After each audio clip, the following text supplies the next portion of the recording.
Hi everyone, we're here at the Australian Armour and Artillery Museum on day 2 of AusArmourFest, and we're here taking a look at a tank that's on display at the moment. This is the ČKD LT Viz 38, or as it became known in German service, the Panzerkampfwagen 38T. Now, in the mid-1930s, when Germany was looking to equip their Panzer Divisions, they were putting out specifications and trying to work out what the attributes should be of their main gun tank, the tank that would be used to fight other tanks. And at that time, it was considered that a 3.7cm anti-tank gun was powerful enough, firing a solid shot, to take on most tanks that it would encounter on the battlefield. And so for that reason, they put a specification out about a 20-ton tank, a 3.7cm gun, and in the design competition, 4 entries were made, and the winner was determined to be Daimler-Benz. Daimler-Benz then iterated on that tank, on that design, and it ultimately became the Panzer III that went into production in 1939.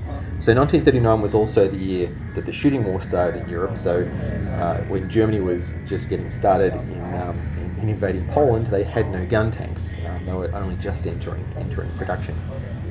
In the meantime, over that period of time, from the mid-1930s, Czech tank manufacturer ČKD, in combination with Škoda, had developed a tank that was also a medium, that also used a 3.7cm gun, and that's the tank that you see before you here, or at least a version of it.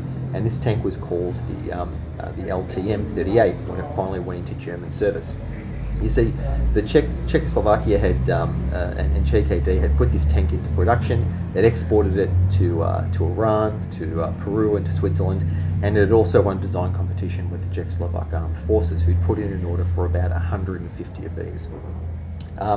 Now, when Germany took occupation of Czechoslovakia in March 1939, they knew about this tank and they knew about the plans to start volume production, and they didn't change those plans. In fact, they ramped up the production because Germany needed a gun tank, and gun tanks such as this, to equip its panzer forces. So, as I mentioned, the Germans kept it in production and accelerated it. They put through in 4 series of orders. That was Ausführung A through D, and that was about 475 vehicles. The Germans asked for some changes along the way, so they wanted to move over to use a bit more welding. They wanted to improve the commander's cupola, and they also want to add the ability for an extra crew member to be in the turret to help the commander out, bringing the total crew up to 4. The next series were Ausführung E and F. They were built November 1940 to 1941. They added some extra armour to the front, another inch of armour to the front glasses, taking up the front armour protection to 50mm, and also thicker armour in the turret.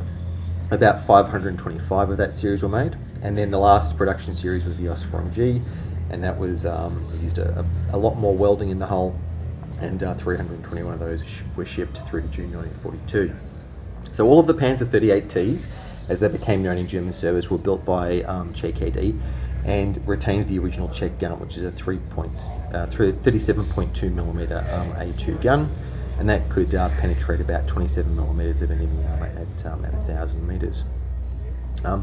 Now, at the back here, there was an I6 petrol engine, 7.75 litres, developing about 92 kilowatts, and that could move the vehicle forward about 56 kph. You can see here the suspension. The suspension uses 4 large road wheels that are rubber lined. Those road wheels are mounted on bogies. Each bogie has a separate pivoting arm, and so each bogie has 2 wheels and a spring to control the articulation of the wheels.